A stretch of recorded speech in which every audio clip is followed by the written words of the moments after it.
Hi everybody, Chris and PJ here live in the Dream Giveaway Garage. Happy Thursday to you, Christopher. Happy Firebird Winter Thursday, PJ. Oh, that's right. Big winter call today. Big winter call today. I was on the phone with him. You were there. I called you in the office. That's right. And so congratulations go out to Raul A. of the great state of California, the random winner in the Firebird Dream Giveaway. And you're standing right next to it right now. He is super excited. And here's what we know about him. He is a veteran, so we thank him for his service, and he was in the Army. Very nice. We thank him so much for protecting us when he was in the service. Hopefully in about 2 or 3 weeks we can get him down here. And yeah, we're going to try to get him here by the end of February. Is that the word I just said? Wow. Is that the winner's call or the winners for the next giveaway, the big diesel truck and big the diesel Firebird? truck, correct. So we'll try to hold that award ceremony before the short month winds down. That'll be in 29 short days, right? Yep. Or 29 24-hour days, if you want to get scientific. Who's out there, PJ? No, we're still kind of gathering an audience. Roger there you go. Roger says, congratulations, Raul of California. Yeah, really, really amazing. Speaking about February, you guys get on the website today and see what launched? Yes. Yes. There we go, talking about lunch again. There's a lot of blue going on. A lot of blue going on. Beautiful, as someone around here was saying the other day. So our newest Corvette Dream Giveaway, our 2024, the classic and the modern Corvette. This year, we've never done it before. A Rapid Blue C8 Corvette supercharged by Boost District, a Lingenfelter authorized installation center, pumping out 725 horsepower from that supercharged LT2 mid-engine Corvette, and it's being paired up with a Restomod, not that red one here, we'll talk about that in a bit, but a beautiful matching Rapid Blue 1963 Corvette convertible with an LS3 engine. In many ways, the Restomod that we're giving away here is similar to the Restomod that's in this new Corvette Dream Giveaway. There are some key differences. We'll talk about those as the months of 2024 move on. Yes, PJ? Kathy says, instead of rapid, I like to call it rabid. Rabid Blue. Are you foaming for that Rabid Blue Corvette? Like a little bit of a blue that's kind of like... yeah, my Mickey Mouse sweatshirt there. There you go. So we do not have the vehicles in the garage to show you in a live video yet, but we will. So stay tuned, stay patient, please, and thank you. Getting all those design mods. Right, absolutely. And we'll probably end up showing you the new one first, and then we'll be showing you the classic after that. So that's how it's going to work. This will run until December 31st of 2024. With a winner selection about the second week of January 2025. Where is the century going? Not the year, PJ. Where is the century going? Yeah, it's going very fast. There you go. Today's episode, we're going to be comparing two classic GM vehicles, but one's a Restomod. There you go, the Corvette, and the 68 Pontiac GTO over there. Let's start with the GTO. All right, 1968. This is all original stuff, right? Well, yes, 33,000 original miles, and by all original, I think a couple of the hoses might have been switched out, and a couple of the clamps aren't quite factory clamps, but that engine is a numbers matching engine as far as we know. 350 horse, 400 cubic inch V8 engine. This is not a Ram Air GTO like we gave away last year. That would have been a 360 horse, maybe a 366 horse. But this car is so sweet. And you think about convertibles and that, they might rattle this or that. Come on over here. No rattle? No rattle. First, take a look inside there. That's not reproduction seat covers that we know. I think this is an all original interior, including that shifter knob that I know you'd like to change out, PJ. Look at that. It's so sweet. So sweet. Power top car, cameo white, black.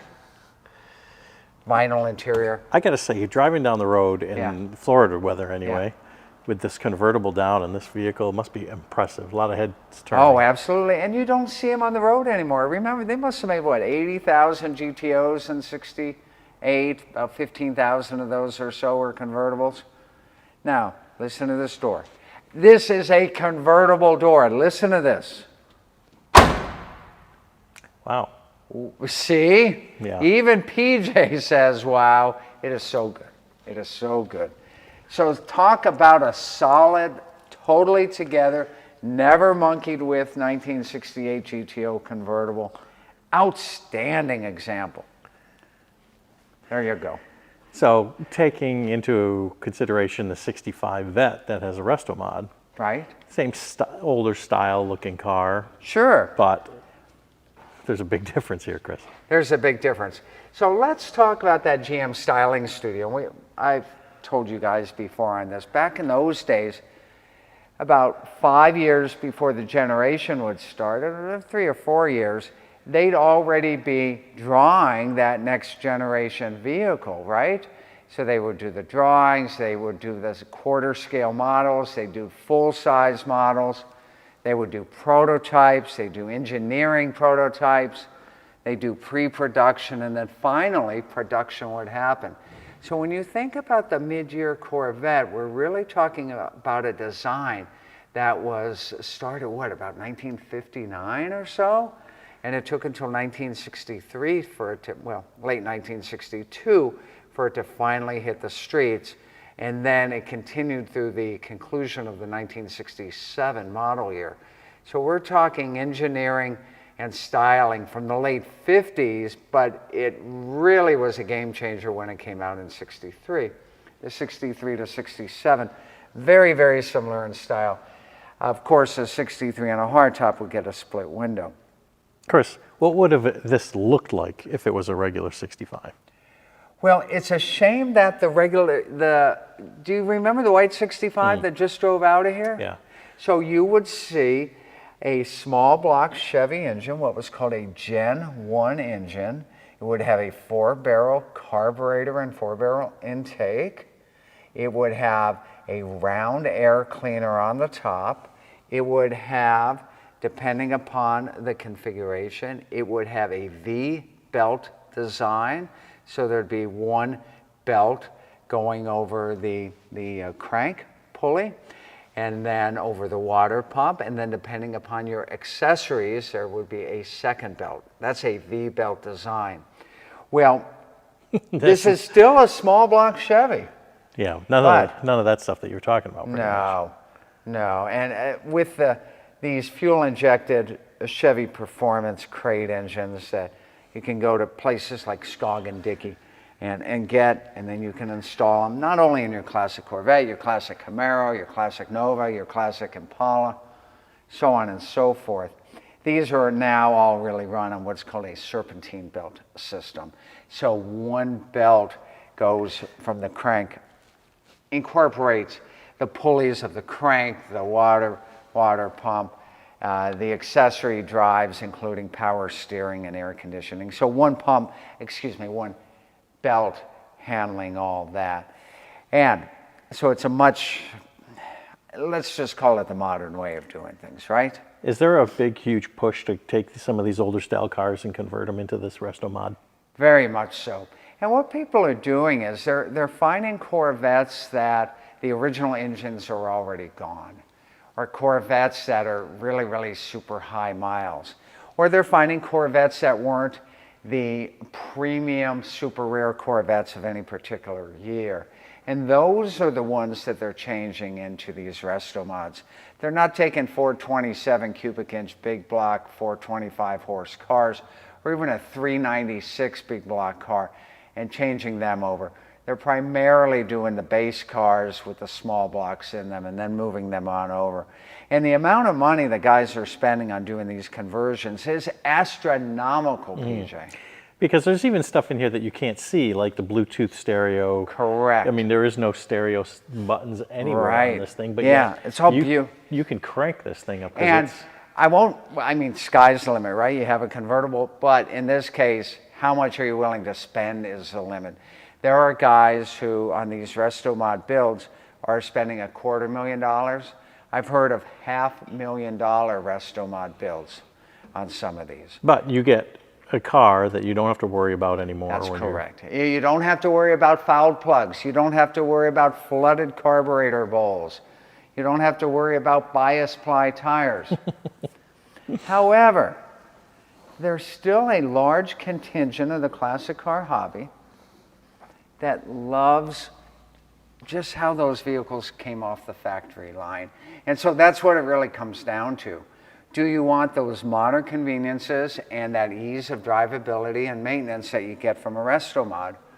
Or is your love how they came off the factory line back in the day? And listen, there's no right or wrong answer. It's what would you like to win? And the good thing is you can get your entries to win this.